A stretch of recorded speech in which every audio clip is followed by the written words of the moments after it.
அல் குர்ஆனுடைய திருவசனங்கள் தமிழ் மொழிபெயர்ப்பில். சபிக்கப்பட்டு விரட்டப்பட்ட ஷைத்தானின் தீங்கை விட்டும் அல்லாஹுவிடம் பாதுகாப்பு தேடுகிறேன். அளவற்ற அருளாளனும் நிகரற்ற அன்புடையவனுமாகிய அல்லாஹுவின் திருநாமத்தால் ஓதுகிறேன். எங்கள் இறைவனே, நிச்சயமாக நீ ஒரு நாளில் மனிதர்கள் அனைவரையும் ஒன்று சேர்ப்பாய். அந்நாள் வருவதில் சந்தேகமே இல்லை. ஏனென்றால் நிச்சயமாக அல்லாஹு தான் வாக்குறுதியில் தவறுபவன் அல்ல என்றும் கூறுவார்கள். நிச்சயமாக எவர்கள் அந்நாளை நிராகரிக்கின்றார்களோ அவர்களுக்கு அந்நாளில் அவர்களுடைய செல்வங்களும் அவர்களுடைய சந்ததிகளும் அல்லாஹினுடைய வேதனையிலிருந்து எதையும் அறவே தவிர்த்துவிட முடியாது.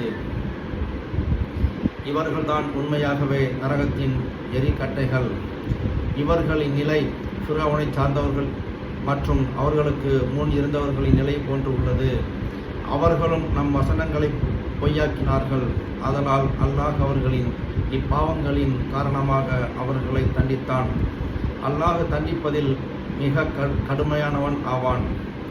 எவர்கள் இவ்வேதத்தை நிராகரிக்கின்றார்களோ அவர்களுக்கு நபியை நீர் கூறுவீராக, அதி சீக்கிரத்தில் நீங்கள் வெற்றி கொள்ளப்படுவீர்கள். மேலும் மறுமையில் நரகத்தில் சேர்க்கப்படுவீர்கள். அது மிக கெட்ட தங்குமிடமாகும். பத்ரு போர்க்களத்தில் சந்தித்த இரு சேனைகளில் மெய்யாகவே உங்களுக்கு ஓர் அத்தாட்சி இருந்தது.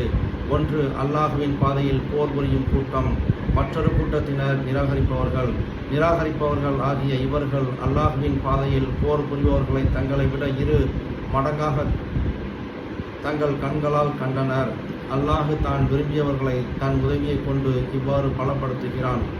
படிப்பினை பெறும் பார்வையுடையவர்களுக்கு நிச்சயமாக இதில் ஒரு நல்ல படிப்பினை இருக்கிறது. பெண்கள், ஆண் பிள்ளைகள், தங்கம் வெள்ளிகளின் பெரும் குவியல்கள், உயர்ந்த குதிரைகள், ஆடு மாடு ஒட்டகம் ஆகிய கால்நடைகள், பயிர் நிலங்கள் ஆகியவற்றை விரும்புவது மனிதர்களுக்கு அழகாக்கப்பட்டுள்ளது. எனினும் இவை அனைத்தும் நிலையற்ற உலக வாழ்க்கையின் அற்ப இன்பங்களே. அல்லாஹ்விடத்திலோ நிலையான அழகிய தங்குமிடம் உண்டு. நபியே, மனிதர்களை நோக்கி நீர் கூறுவீராக, இவற்றை விட மேலானதொன்றை நான் உங்களுக்கு அறிவிக்கவா? இறைவனுக்கு பயந்து நடக்கிறவர்களுக்கு அவர்களுடைய இறைவனிடத்தில் சொர்க்கங்கள் உண்டு. அவற்றில் நீரருவிகள் தொடர்ந்து ஓடிக்கொண்டே இருக்கும். அவற்றில் அவர்கள் என்றென்றும் தங்கிவிடுவார்கள். அங்கு அவர்களுக்கு பரிசுத்தமான மனைவிகளும் உண்டு. இன்னும் அல்லாஹுவின் திருப்பொருத்தமும் கிடைக்கும். அல்லாஹு தன் அடியார்களை உற்று நோக்குபவன் ஆவான். இவர்கள் தங்கள் இறைவனை நோக்கி, எங்கள் இறைவனே, நிச்சயமாக நாங்கள் உன்னை நம்பிக்கை கொள்கிறோம். ஆதலால் நீ எங்கள் பாவங்களை மன்னித்து அருள் புரிந்து நரக நெருப்பின் வேதனையிலிருந்தும் எங்களை காப்பாற்றுவாயாக என்றும் தொடர்ந்து பிரார்த்தித்துக் கொண்டிருப்பார்கள். அவர்கள் பொறுமையாளர்களாகவும் உண்மை பேசுகிறவர்களாகவும் இறைவனுக்கு முற்றிலும் வழிபட்டு நடப்பவர்களாகவும் தானம் செய்கிறவர்களாகவும் சக நேரங்களில் பைகரை பொழுதில் அல்லாஹ்விடம் மன்னிப்பு கோருகிறவர்களாகவும் இருக்கின்றனர். நபியே, நீதவனாகிய அல்லாஹு சாட்சி கூறுகிறான். நிச்சயமாக அல்லாஹுவை தவிர வணக்கத்திற்கு தகுதியான இறைவன் வேறு யாரும் இல்லவே இல்லை. அப்படியே வானவர்களும் வேதத்தை கற்றுத்தேர்ந்த கல்வியாளர்களும் சாட்சி கூறுகின்றனர். அனைவரையும் மிகைத்தவனும் ஞானமுடையவனுமான அவனை தவிர வணக்கத்திற்குரியவன் வேறு யாரும் இல்லை.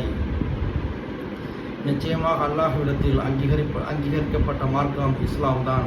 மேலும் வேதம் அளிக்கப்பட்டவர்கள் இதுதான் உண்மையான வேதம் என்ற ஞானம் அவர்களுக்கு கிடைத்த பின்னர் தங்களுக்கிடையே உள்ள பொறாமையின் காரணமாகவே இதற்கு மாறுபட்டனர்.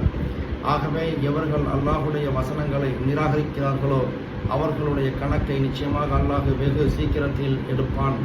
நபியை இதற்கு பின்னும் அவர்கள் உம்முடன் தர்க்கித்தால் அவர்களை நோக்கி, நிச்சயமாக நானும் என்னை பின்பற்றுகிறவர்களும் அல்லாஹுடைய கட்டளைகளுக்கு முற்றிலும் தலை சாய்த்து விட்டோம் என்று கூறி வேதமளிக்கப்பட்டவர்களையும் சிலையை வணங்கும் பாமரர்களையும் நோக்கி, நீங்களும் அவ்வாறே அல்லாஹ்வுக்கு தலை சாய்க்கிறீர்களா என்று கேட்பீராக. அவ்வாறே அவர்களும் தலை சாய்த்தால் நிச்சயமாக அவர்கள் நேரான பாதையை அடைந்து விட்டார்கள். அவர்கள் புறக்கணித்து விட்டால் அதற்காக நீர் கவலைப்படாதீர். நம் தூதை அவர்களுக்கு தெரிவிப்பதுதான் உம்மீது கடமையாக இருக்கிறது. அல்லாஹ் தன் அடியார்களை உற்று நோக்குகிறான். நிச்சயமாக எவர்கள் அல்லாஹுவின் வசனங்களை நிராகரித்து நியாயமின்றி இறை தூதர்களையும் நீதத்தை ஏவுகின்ற மற்ற மனிதர்களையும் கொலை செய்கிறார்களோ அவர்களுக்கு துன்புறுத்தும் வேதனையை கொண்டு நபியே நற்செய்தி கூறுவீராக. இவர்கள் செய்த நற்செயல்கள் அனைத்தும் இம்மையிலும் மறுமையிலும் எத்தகைய பலனுமின்றி முற்றிலும் அழிந்துவிட்டன. மறுமையில் இவர்களுக்கு உதவி செய்பவர்கள் ஒருவரும் இல்லை. சதக்கல்லாஹு அலைஹி.